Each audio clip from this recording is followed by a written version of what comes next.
Hello, this is the Make-Up Captains meeting for Intramural Softball for spring 2025. My name is Dan Payne, and I am the Sports Programs Coordinator in charge of Intramural Sports. Tyler Lowe is also going to be a name you're going to hear. He's your main point of contact for the league. This presentation is designed in 3 parts. And so let's dive into the intramural basics.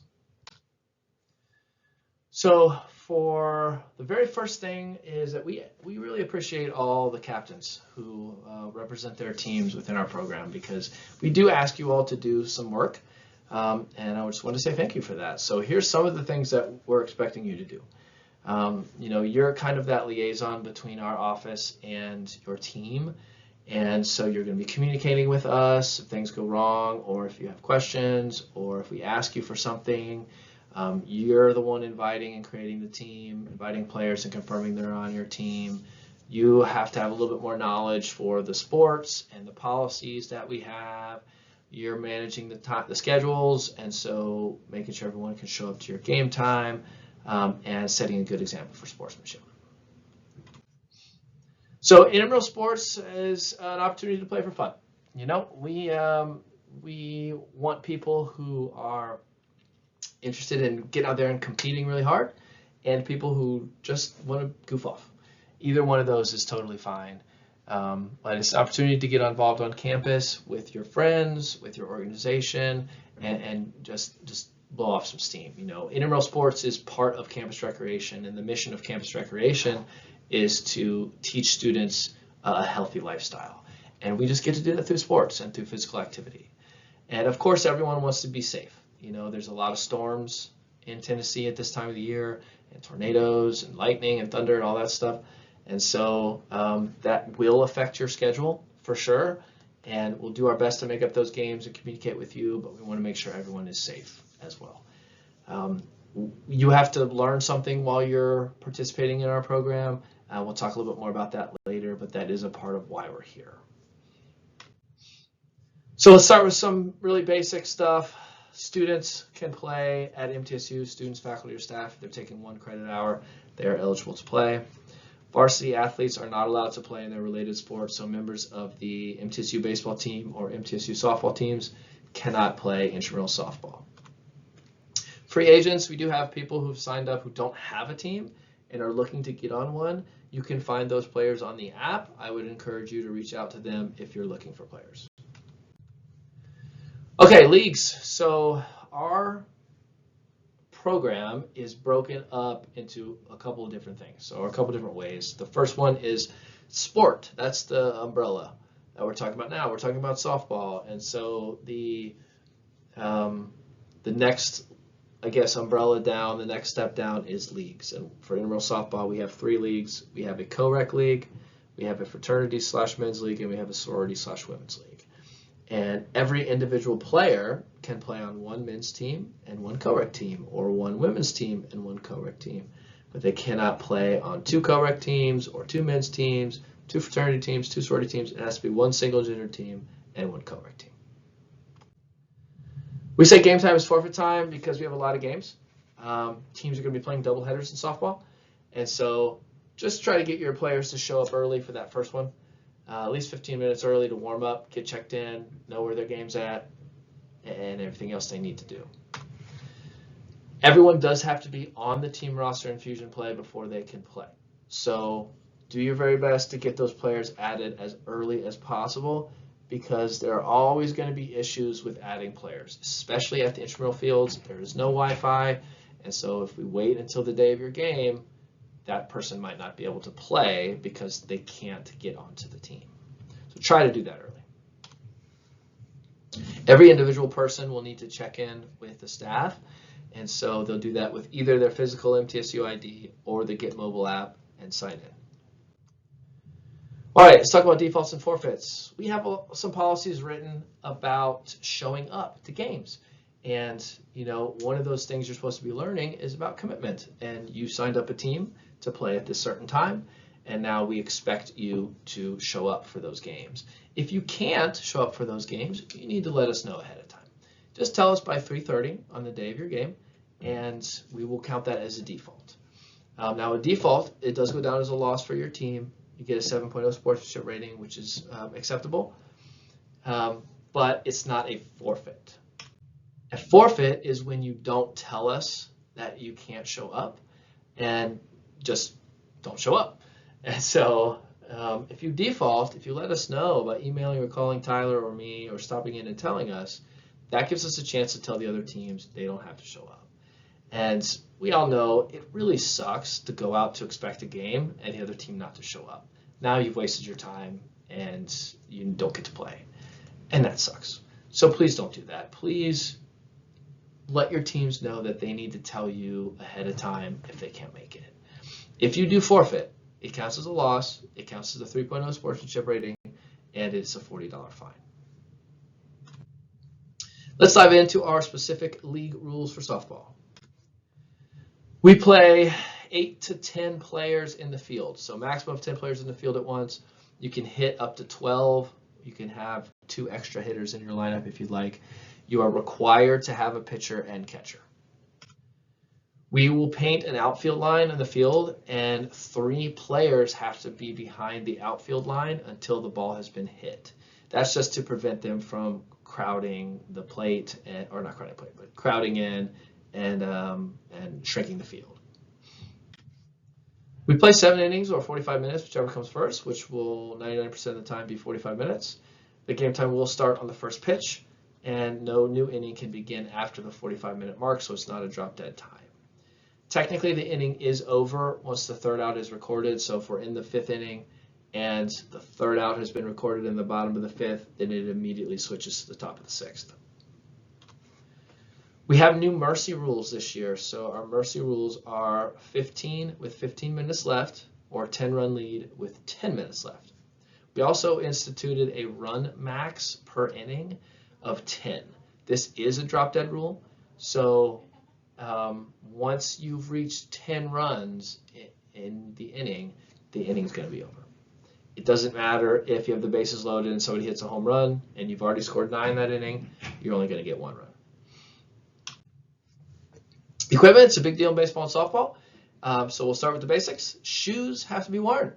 They have to be closed-toed, but they cannot be metal. No metal spikes, no metal cleats of any kind. No jewelry is still a rule in intramural softball, just like it is in all intramural sports. Hats are okay, but earrings, bracelets, nose rings, anything like that has to be taken off. For the games, we need to use our intramural softballs, the ones that are labeled similar to that, just because they're the correct core and compression ratios and all that stuff. So make sure to use those. You feel free to use your own to warm up or play around, but you have to use ours to play. Bats have to have one of these 5 stamps on them in order to play. We use ASA rules as our base, and so ASA slow pitch has specific certifications and stamps for their bats. So you can use your own bats, but they have to have one of these 5 stamps on them. We will have a captain's meeting before every game and bring all the bats to the captain's meeting that your team's going to use, just so we can check them off there. Okay, lineups are going to be handled a little bit differently this year. You still are going to complete them ahead of time before the game starts. So I would encourage you to do that as soon as you get to the fields. But we're doing it electronically. So if you've been participating in intramural sports or following us this year, you've seen that we have a new website that we're using a lot for live scoring. We're going to use that website for lineups for softball. So you'll show up and get a QR code from our staff, and that QR code is going to let you fill out your lineup electronically on your phone, and then you're going to send it to our staff, and that's the lineup you're going to use for the game. Defensively, we don't care who plays where. It really doesn't matter at all. With the exception of co-rec, you still have to have an equal number of males and females in the field. But other than that, as long as you have a pitcher, catcher, 3 people behind the outfield line, we don't track defensive subs. So people can sub in and out freely when you're on defense. When you're on offense, with your lineups, we do track that. It's the same as any other baseball and softball league. it's very strict on substitutions. So if somebody is in your lineup, they have to hit in that specific spot. But if somebody is not in the lineup and they want to hit, they have to be substituted in. And you have to tell us that. You can just tell us, like Joey for Jacob. And our staff will make that note. Then Joey has gone into Jacob's spot in the lineup, and Jacob is no longer hitting. Now, Jacob can still play defense. Anyone can play defense, but he's no longer hitting. However, we do use the reentry rule. So Jacob at that time can re-enter for Joey as long as Jacob re-enters for Joey in that same spot in the lineup. If a player leaves the game and isn't replaced in the lineup, then an out is declared every time we get to that person's spot. So this could mean if you don't have enough players, or if you have, let's say you have 11 players show up and you have 10 in the lineup plus an extra hitter, if the fourth spot in the lineup, if that player gets hurt, you have to substitute them in with somebody who's not playing. So not even the extra hitter can take that spot. You need a substitute, someone who wasn't started to take that spot. So speaking of few players, we're trying to make it easier for everybody to play. So we know sometimes your players are going to be running late, and since you're required to have a lot of players for softball, I know it can be tricky to field enough for a team. So we have a couple options for you if you don't have enough to start the game. So if you have, let's say you have 8 or 9 to start, you have a couple of options to choose from. Option A is you're just going to set the lineup with who's there. So let's say you have a sorority team and you've got 8 girls there to play and someone's on their way. You can set the lineup with 8, and that 9th player who comes in, just list her as a sub, and then she can substitute in during the game. Or you can add her to the lineup, probably at the end, and assuming that she will be there in time for her first turn at bat. If she is not there during that time, you're going to take an out for that. But if she is, it can be like a half inning later or something like that. Technically, your lineups will lock when it goes entirely through them once.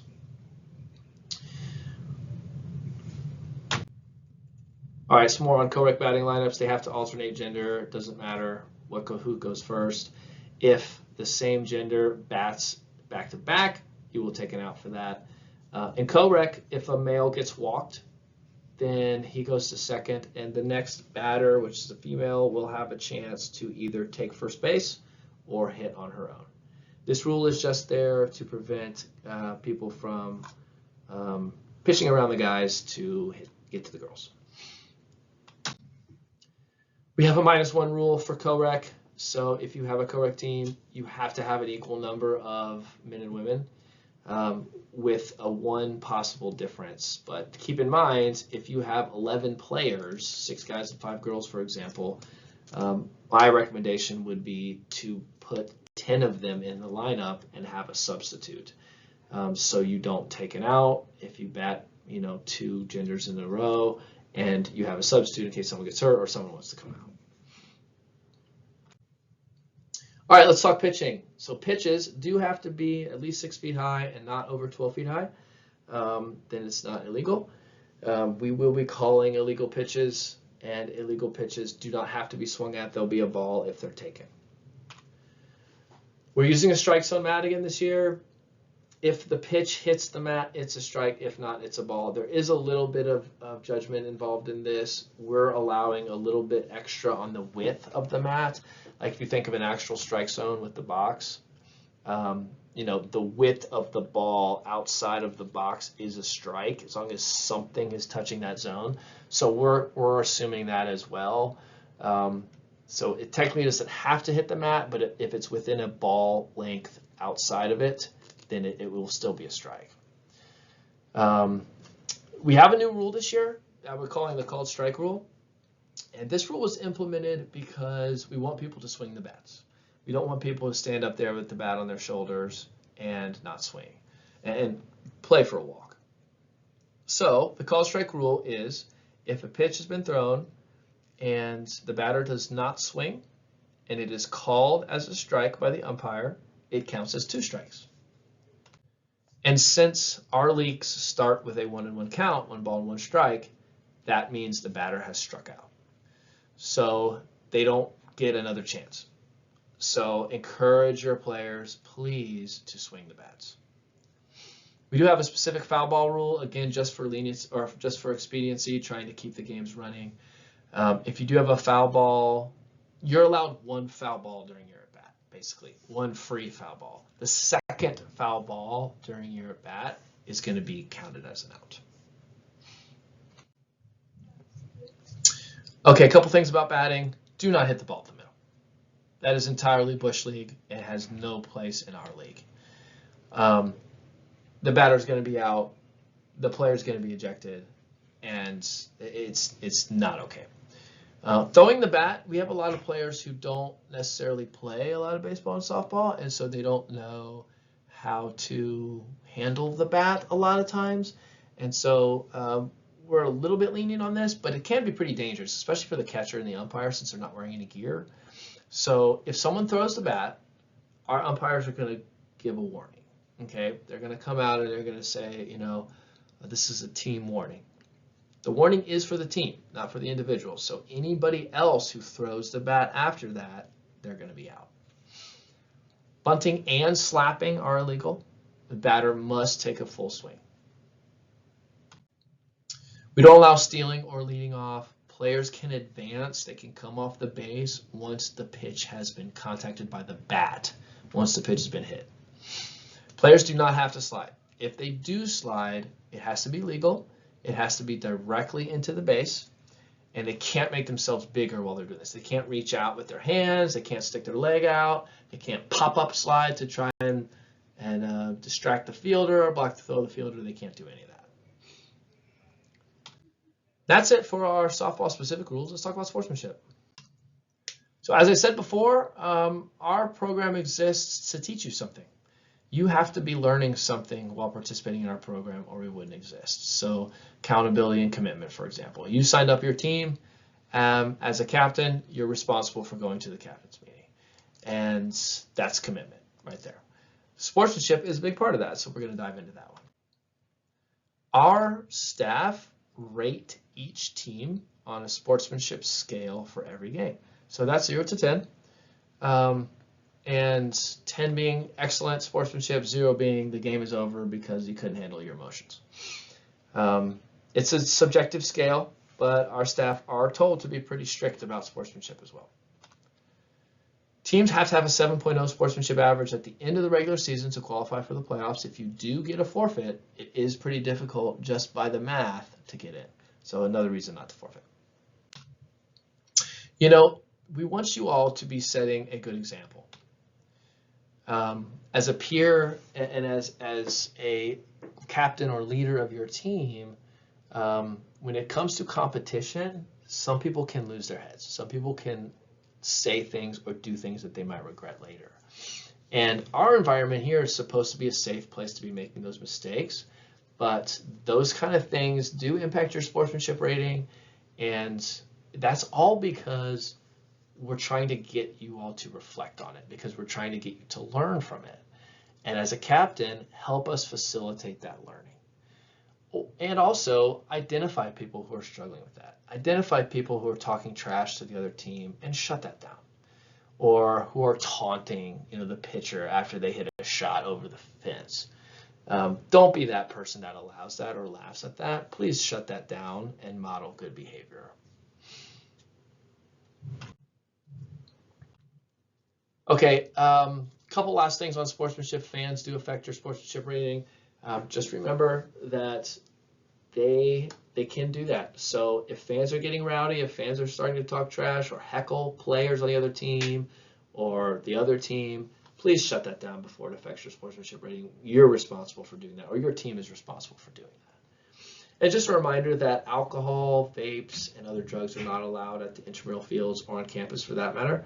So I know softball does have a history of those sort of things. But again, we will be kicking people out. We will be calling the police. if people have alcohol or vapes at the fields. Please clean up your benches and dugouts. There's trash cans out there. Just make sure they're clean after you're done.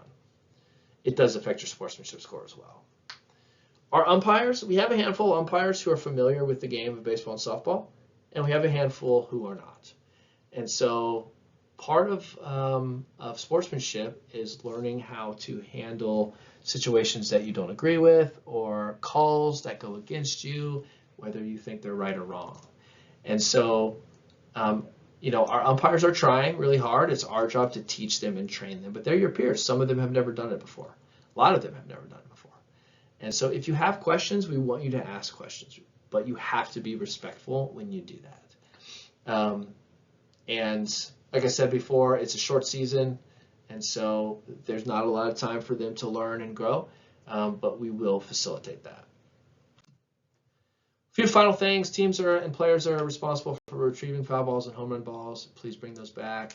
We only have one right-handed glove and two left-handed gloves to check out at the fields, so make sure everyone on your team has a glove. Last few things here. Schedules come out on Friday. Everyone plays doubleheaders in softball. It's a 2-week regular season, so it's quick. Playoffs will start April 22nd. There's our Intramural Live website. Follow us on Instagram, and that's Tyler's contact information down there at the bottom if you need to get a hold of him. That's it for this presentation. I hope you have fun this year, and we'll see you at the fields.